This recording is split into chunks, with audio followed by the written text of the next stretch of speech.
ସମସ୍ୟାର ସମାଧାନ ଆମ ନିଜ ପାଖରେ ଥାଏ, କିନ୍ତୁ ଆମେମାନେ ହାର ମାନି ଯାଇଥାଉ।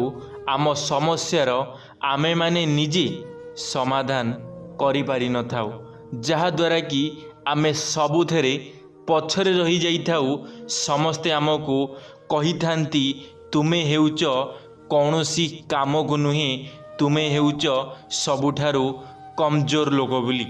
ଆମେ ନିଜର ସମସ୍ୟାରେ ଅନ୍ୟକୁ ଦୋଷ ଦେବା ଜାଣିଛୁ, କିନ୍ତୁ ତାହାର ସମାଧାନ ଆମ ପାଖରେ ହିଁ ଥାଏ, ଯାହାକି ଆମମାନଙ୍କୁ ଜଣା ନଥାଏ। ମନୁଷ୍ୟର ଅଭ୍ୟାସ ଥାଏ କି ଯେତେବେଳେ ବି ତା ସାମ୍ନାରେ କୌଣସି ସମସ୍ୟା ଆସିଥାଏ, ତେବେ ସେ ତାହାର ସମାଧାନ ବାହାର କରିବା ବିଷୟରେ ଚିନ୍ତା କରିନଥାଏ, ବରଂ ସେହି ବ୍ୟକ୍ତିକୁ ଗାଳି ଦେଇଥାଏ, ଯାହାଦ୍ୱାରା ଏହି ସମସ୍ୟା ତା ଜୀବନରେ ଆସିଯାଇଥାଏ। ଆମେ ଚିନ୍ତା କରୁନା କି ଏହା ପାଇଁ ଅନ୍ୟ କାହାକୁ ଦୋଷୀ କରିବା ଠାରୁ ଭଲ ଅଟେ ଏହାର ସମାଧାନ କେମିତି ଆମେ ବାହାର କରିପାରିବା, ସେଥିପ୍ରତି ଚିନ୍ତା କରିବା।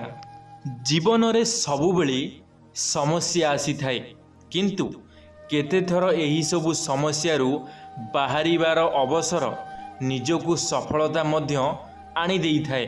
ଆପଣଙ୍କୁ ଏହି କଥା ଏକ କାହାଣୀ ରୂପରେ ମୁଁ ବୁଝାଇ କହିବା ପାଇଁ ଚାହୁଁଛି। ଆପଣମାନେ ନିଶ୍ଚିତ ଭାବରେ ଏହି କାହାଣୀଟିକୁ ଶେଷ ପର୍ଯ୍ୟନ୍ତ ଦେଖିବେ। ଗୋଟିଏ ରାଜ୍ୟର ଜଣେ ରାଜା ଥିଲେ। ସେ ନିଜର ରାଜ୍ୟକୁ ବିକଶିତ ରାଜ୍ୟ କରିବା ପାଇଁ ଏବଂ ନିଜର ପ୍ରଜାଙ୍କର ସେବା କରିବା ପାଇଁ ସର୍ବଦା ତତ୍ପର ରହୁଥିଲେ।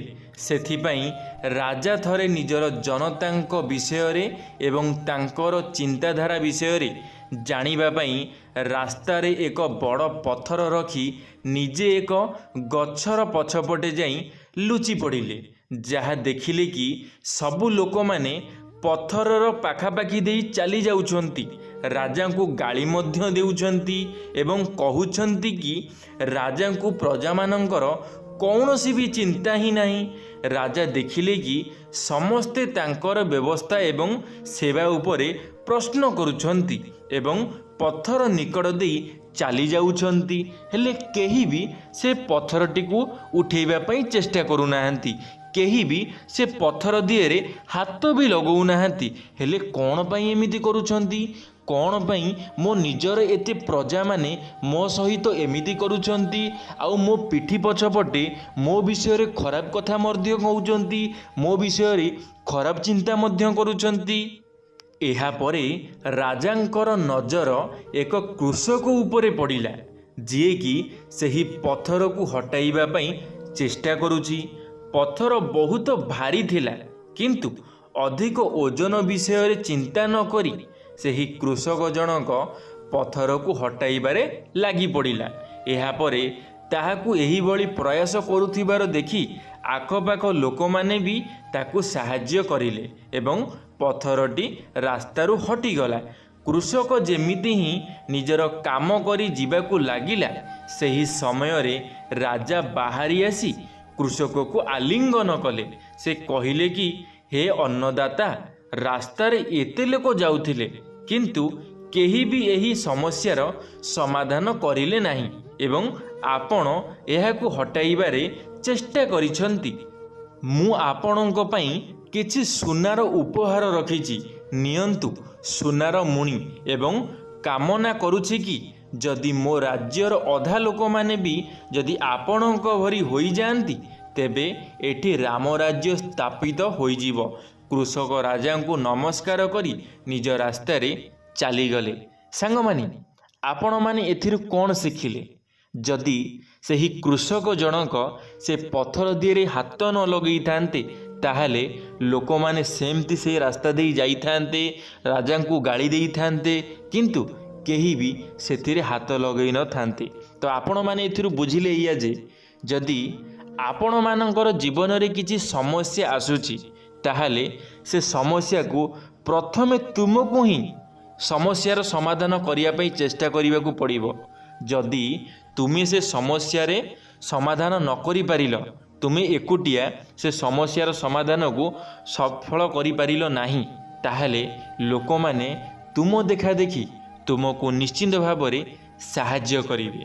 एही कथारू आमको यही शिक्षा मिले कि पत्थर भली समस्या आम जीवन रे मध्य आसी थाए, किंतु आमे केवल अन्य उपरे यार दोष देई थाउ।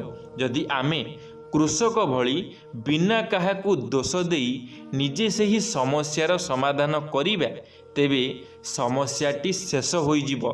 सेथिपई निजर ध्यान सबुबले समस्या को समाधान करिबा उपरे रखिबा आवश्यक।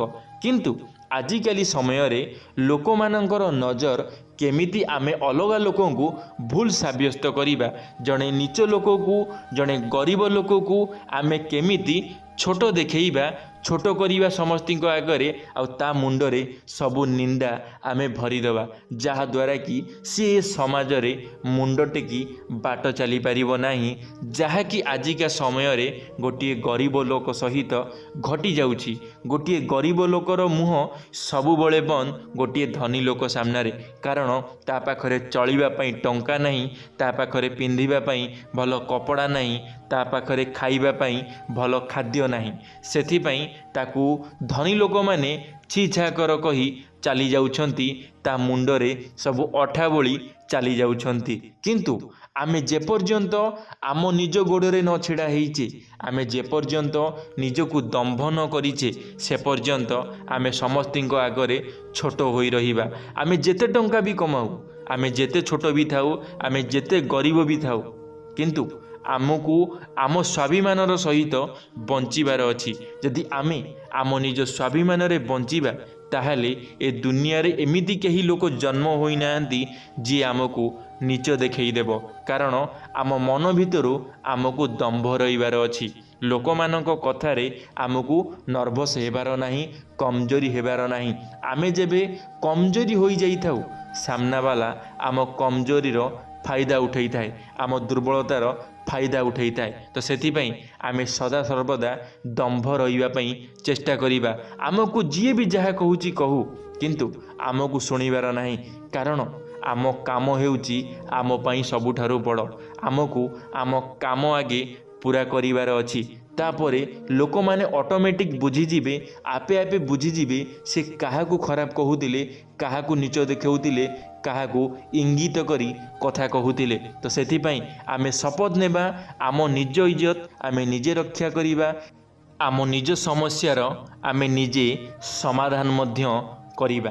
सांग माने जदि ए भिडियो आपण मानकू किछि भी शिखिबा पई मिलिथिबो, ताहले लाइक टे निश्चित भाव में करदेवे।